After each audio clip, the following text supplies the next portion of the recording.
Alright, pusap sa inyo mga kababayan. Ako nga po pala si Jake Magnus at nandito na naman po kayo ngayon sa Jake Magnus TV at sa Facebook page po natin. Nandito na naman po kayo ngayon sa Jake Magnus Opinion. So ito po pag-uusapan natin mga kababayan ay walang iba lang naman kung hindi ito mga nakita po nating balita na kung saan mga kababayan ganito pala kadami ang nawawalang confidential funds dahil po dito kay Vice President Sara Duterte. At dito matatalakay din po natin yung patungkol mga kababayan sa alyansa Bagong Pilipinas na kung saan di umano wala na etong si Senator Amy kasi hindi na nga binanggit ni PBBM eto pong pangalan ni Senator Amy at lantaran ding sinabi ni PBBM na 11 na lang yung mga tumatakbong senador sa kanyang slate mga kababayan. At dito mapapag-usapan din po natin kung sino nga ba yung isa sa mga kandidato ni Isko Moreno mga kababayan ang dinisqualified di umano dahil daw po hindi nagsabi ng katotohanan na convicted pala sa pagnanakaw po ng kuryente. Di umano mga kababayan ha. Pero bago po natin pag-usapan yan, lagi ko naman po sinasabi sa inyo na wag po sana natin kalimutan na i-like po ito pong video natin na ito. At wag nyo na rin pong kalimutan na mag-subscribe dito sa ating YouTube channel. Hit nyo na rin po yung ating notification bell para lagi po kayong updated sa tuwing mag-upload po tayo or magla-live tayo ng panibagong issue or topic na katulad po nito mga kababayan. So ito, umpisahan na po agad natin etong ating talakayan dito po sa nakita nating balita. Ang source natin mga kababayan ay walang iba kung hindi etong DZRH na kung saan mga kababayan sabi po dito OBP requested 403.46 million recalibrated budget in 2022. Biruin nyo, 2022 pa pala mga kababayan, palaki ng palaki yung nire-request na budget ni Vice President Sara Duterte. Tapos sasabihin nung kanya mga taga-suporta na hindi naman daw po kurap etong si Sara Duterte at maganda naman daw po ang napupuntahan at pinagdadalhan ng pera na nire-request nitong si Sara Duterte or budget na kanyang hinihiling. So kung titingnan nyo mga kababayan, ililipat po natin yan dito. Pero ang source po natin ay ang DZRH. So sabi po dyan, basahin natin ha, OBP requested 403.46 million recalibrated budget in 2022. Ang Office of the Vice President OBP ay humiling sa Department of Budget and Management DBM para sa pagkakaloob ng 403.46 million recalibrated budget kabilang ang 250 na confidential na pondo noong 2022. Ang request ng OBP na may petsang Agosto 22 at naka-address kay DBM Secretary Amina Pangandama ay ibinahagi sa social media noong Martes, September 26. Batay sa liham, humiling si Vice Presidente Sara Duterte ng 250 million bilang confidential na pondo para at bilang pagsaalang-alang sa ligtas na pagpapatupad ng iba't ibang proyekto at aktibidad sa Good Governance Program. Ang tanong, may pinagdalhan po ba yan? May pinuntahan po ba yung na-request niyang budget noong 2022? Biruin niyo mga kababayan ha, kauupo pa lamang po niya, talagang pera na po agad ng mamamayang Pilipino di umano yung kanyang pinunterya. Kasi tingnan niyo mga kababayan ha, biruin niyo ha, sa laki ng budget na nire-request ni Vice President Sara Duterte nung siya ay kauupo pa lamang, hindi nga natin alam kung yan ba ay may pinagdalhan at kung yan ba ay may pinuntahan. Kaya wag kayong magtaka yung mga kababayang Pilipino natin kung bakit may hinahabol ang taong bayan kay Vice President Sara Duterte at wag kayong magtaka kung bakit nagkakaroon ng hearing mga kababayan dyan po sa Kamara at pinag-uusapan ito mga ganitong klase ng bagay. At huwag din kayong magtaka kung bakit mga kababayan nakaharap siya sa impeachment na issue. Kung bakit siya na-impeach doon po sa Kamara at kung bakit magkakaroon ng impeachment trial sa darating po na July. So ngayon sabi pa dito, basahin pa natin, idinagdag niya na ang confidential na pondo ay gagamitin para sa opisyal na pakikipag-ugnayan at pagganap sa representasyon ng kanyang tanggapan sa mga internasyonal at lokal na kaganapan ayon sa tagubilin ni Pangulong Ferdinand Bongbong Marcos Jr. Sabi pa dito, humingi rin ang Vice Presidente ng 144.74 million para sa mga omission ng financial assistant o subsidy sa mga kliyenteng tinutustusan ng OBP satellite offices sa Bacolod, Cebu, Dagupan, Davao, Siargao, Tacloban at Zamboanga. Ang tanong, hanggang ngayon ba napapakinabangan pa yung mga satellite na yan? Kasi biruin nyo ha, pamula mga kababayan sa 403.46 million, nagdagdag pa siya ng request na 250 million para daw po sa kanyang confidential funds. And then, nag-request ulit siya mga kababayan ng 144.74 million para daw po sa mga satellite na proyekto po niya dito daw po sa Bacolod, Cebu, Dagupan, Davao, Siargao, Tacloban at Zamboanga. Ang tanong ngayon, yan ba hanggang ngayon napapakinabangan ng ating mga kababayang Pilipino or naisakatuparan ba itong proyektong ito? Kasi biruin nyo, sa laki ng pondo, sa laki ng pera na hinahabol kay Vice President Sara Duterte sa kanyang tanggapan at nung mga panahon na siya ay sekretary ng DepEd, hindi po niya maipaliwanag lahat yan. Tapos sasabihin niya na walang kamatayang confidential funds, ito pong isyong ito. Talaga mga kababayan, sa totoo lang, hindi po ito matatahimik isyong ito. At wala po talaga itong kamatayan mga kababayan kung hindi po niya sasagutin at kung hindi niya haharapin. Hindi yung gumagawa sila ng mga drama at kung ano-anong paawa sa publiko para lang mapagtakpan ang isyu pong ito. Kaya nga kung tutusin mga kababayan, maingay yung panawagan ng mga netizen ngayon na dapat simula na itong impeachment trial. Kasi nga, marami mga bagay ang dapat po sinasagot ng ating Vice Presidente at hindi po niya mga kababayan tinatakasan. Kasi sabi pa dito, basahin pa natin. Kasabay nito, sinabi ni Duterte na ang OBP ay magbibigay ng Special Duty Allowance, SDA, para sa 450 personnel complement sa ilalim ng Vice Presidential Security and Protection Group, BPSPG. Kaya kailangan niya ng karagdagang 8.74 million. Ito po yung para sa kanyang seguridad. Biruin nyo, para sa kanyang seguridad, gumagastos ang mamamayang Pilipino ng nasa 8 milyon mahigit mga kababayan. Ito ha, yung BPSPG mga kababayan, yan po yung kanyang 400 mahigit na security. Ano po na kung saan binuo niya po talaga yan mga kababayan para protektahan ang sarili nitong si Sara Duterte at pera po ninyo yung ipinapasahod sa maraming security ni Vice President Sara Duterte. Ano po, so sabi pa dito, bukod dito, humiling siya ng 107.46 million para sa pagkuha ng 192 conterminous at contractual na empleyado na ipapakalat para sa proyekto. Kabilang ang pagtatayo ng 3 satellite offices, ang libreng sakay program, ang OVP food trucks para sa nutritional programs at disaster activities, at ang pagpapatupad ng 911 peace building initiative mga kababayan. So ngayon sabi pa dito, ang request letter ng OBP ay inihayag isang araw matapos mabunyag na gumastos si OBP ng 125 million na confidential funds sa loob ng 11 araw at hindi ang 19 araw sa deliberasyon ng Kamara sa panukalang 2024 national budget mga kababayan. Biruin nyo ha, yung 125 million pesos ginastos ng 11 days at hindi alam kung saan dinala.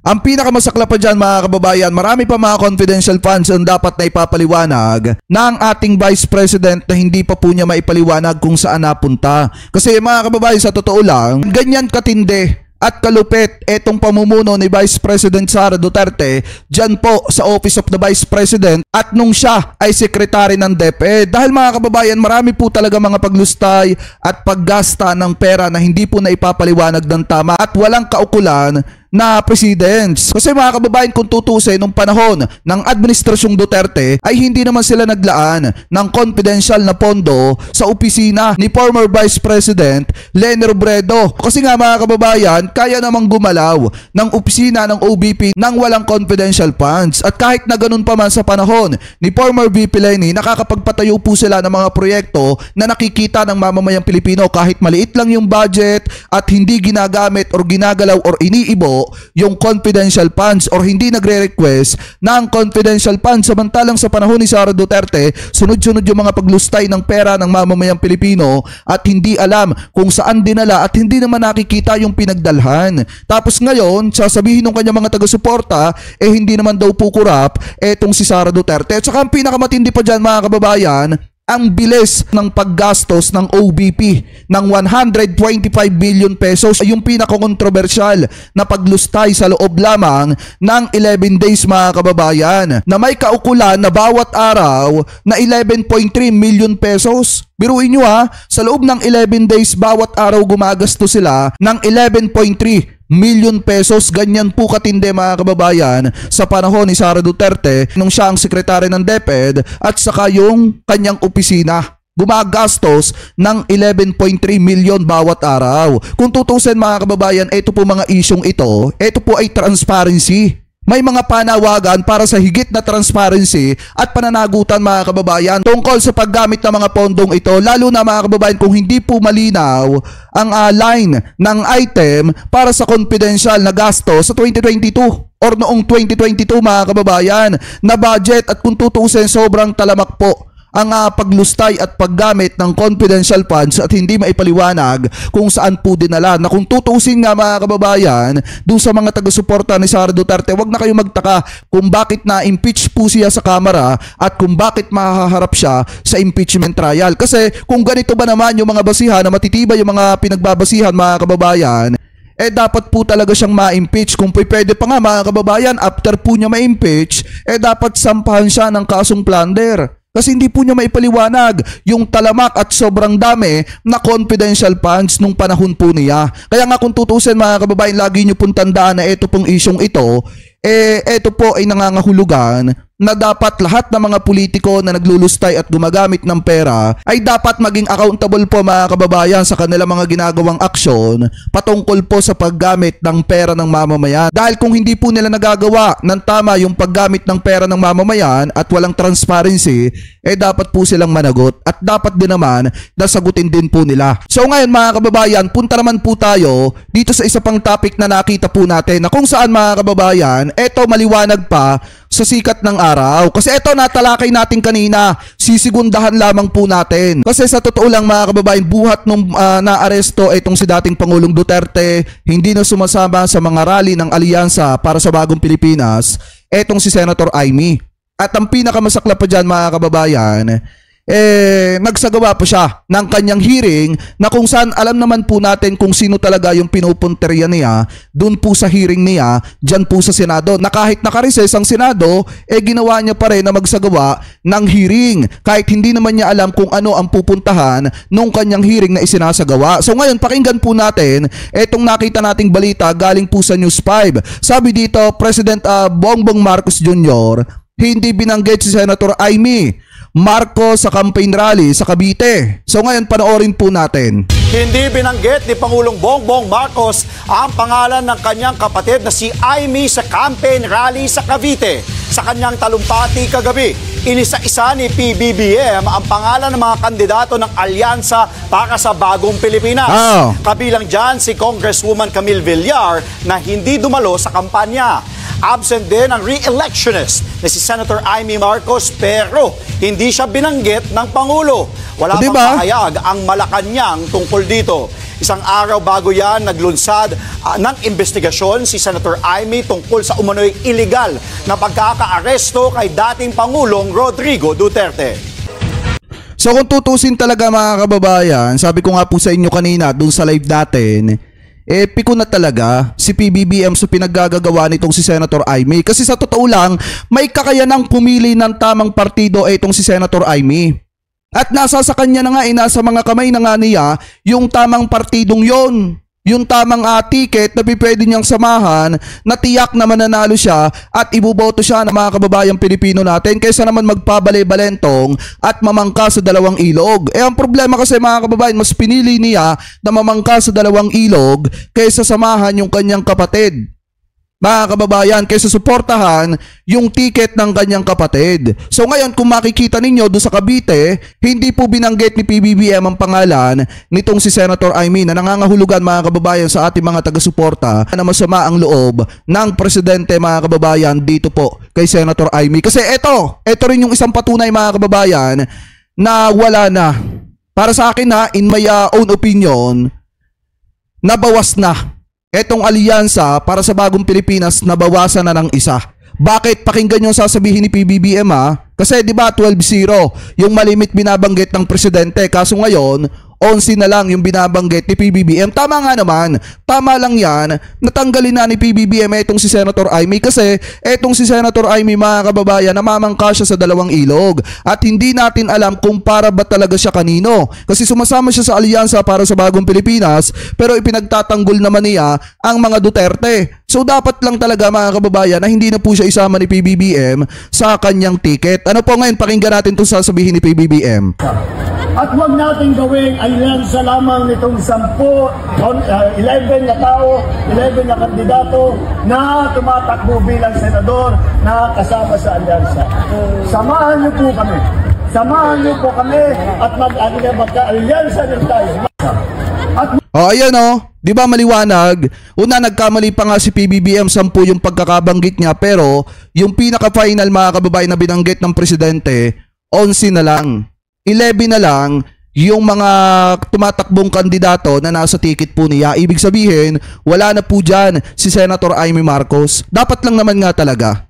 Kasi sa totoo lang, mga kababayan, kahit ako personally, sinabi ko naman po sa inyo na ayaw ko po talaga sa kanya, hindi ko po siya susuportahan. Kasi nga, medyo nasaktan tayo or masyado tayo nasaktan nung sinisiraan yung kanyang tatay, idinawit pa yung kanyang tatay at pinagbantaan, nahuhukayin sa libingan ng mga bayani at itatapon sa West Philippine Sea.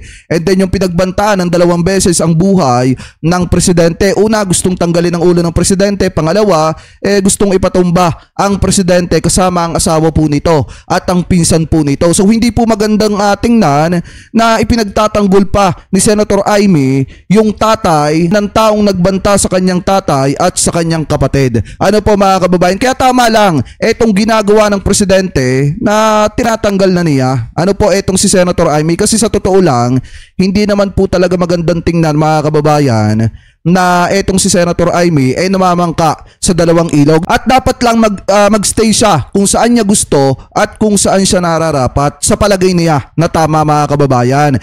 Kung nakikita niya ang mga Duterte ang pag-asa niya, di dun siya.